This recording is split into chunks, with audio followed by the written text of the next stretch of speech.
এই গুরু, শুনেছি আপনার অনেক জ্ঞান, দয়া করে আমাকে বলবেন শাশ্বত জীবন পেতে হলে আমাকে কি করতে হবে? ঈশ্বরের বিধানে কি লেখা আছে? আপনি সেখানে কি করেছেন?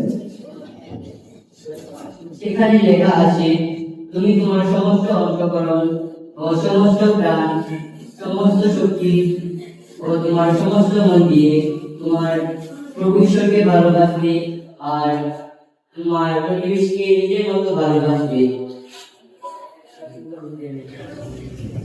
আপনি একদম সঠিক উত্তর দিয়েছেন। হ্যাঁ, করুন, তবে আপনার মতো জীবন পাবেন। তা তো বুঝলাম গুরু, কিন্তু আমার প্রতিবেশী আসলে কে? কাকে আমি নিজের মতো ভালোবাসবো? তবে শুনুন, আমি বুঝিয়ে বলছি।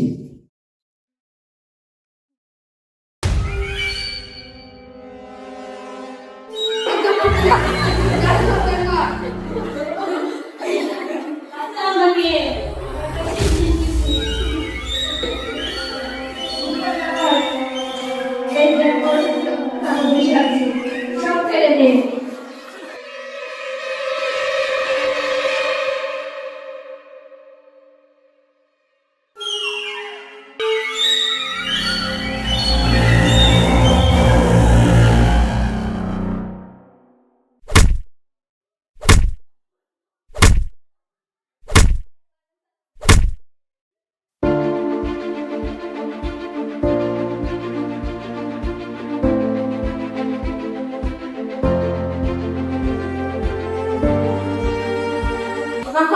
আজকে অনেক টাকা পয়সা পেলাম, চল পার্টি করি।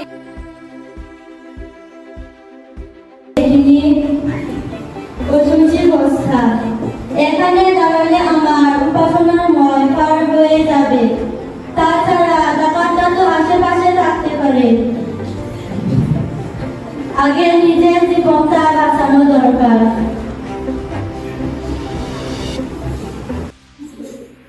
আরে কে এলো? আগে তো এখানে দেখিনি। আরে আমাদের বংশের মানুষ হচ্ছে না। আরে যত বংশের তো এই ঘুরতে দিকে গিয়েছিলেন, তিনি যখন একে চললি আমিও একে চলব না। কোনো তো ঝামেলায় আছে, না না নিয়ে শোনা যাবে না।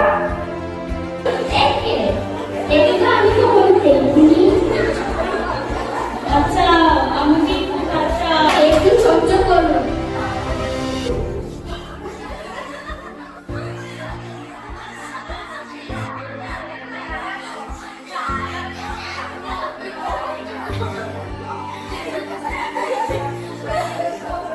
আমি আপনার কবরস্থানের তেল আর ওষুধ লাগিয়ে দিচ্ছি। ধন্যবাদ। আপনি কে?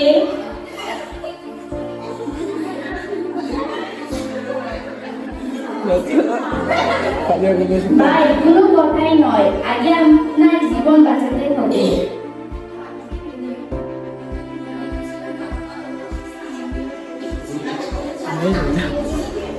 সামনে একটি হসপিটাল আছে, আমি আপনাকে সেখানে নিয়ে যাচ্ছি। সেখানে বড় ডাক্তার আছে। আমার কাছে Rugala bandito.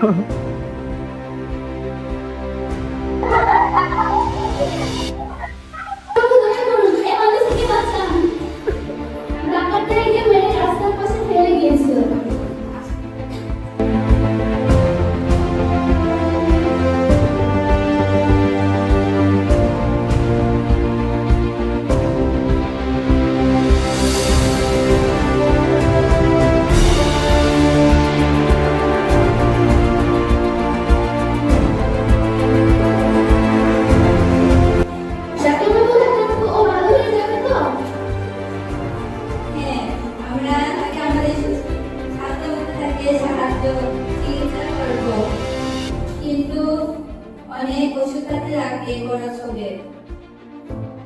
আপনি কোনো চিন্তা করবেন না টাকা পয়সা নিয়ে, আমি আপনাকে সব টাকা দেব।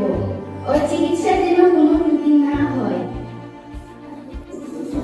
আবার আমাকে বলুন যে যে ব্যক্তির ডাকাতের হাতে পড়েছিল, আপনার কি মনে হয় তাদের তিনজনের মধ্যে কে প্রতিবেশী হতে উঠেছিল? অবশ্যই সেই ব্যক্তি যিনি আহত প্রতিকে দয়া ও করুণা দেখিয়েছেন। আপনি সঠিক উত্তর দিয়েছেন। তাহলে আর দেরি কেন, যার জগৎ জগৎ ঢুকিয়ে দিয়ে ঠিক সেরকমই করুন। মানুষকে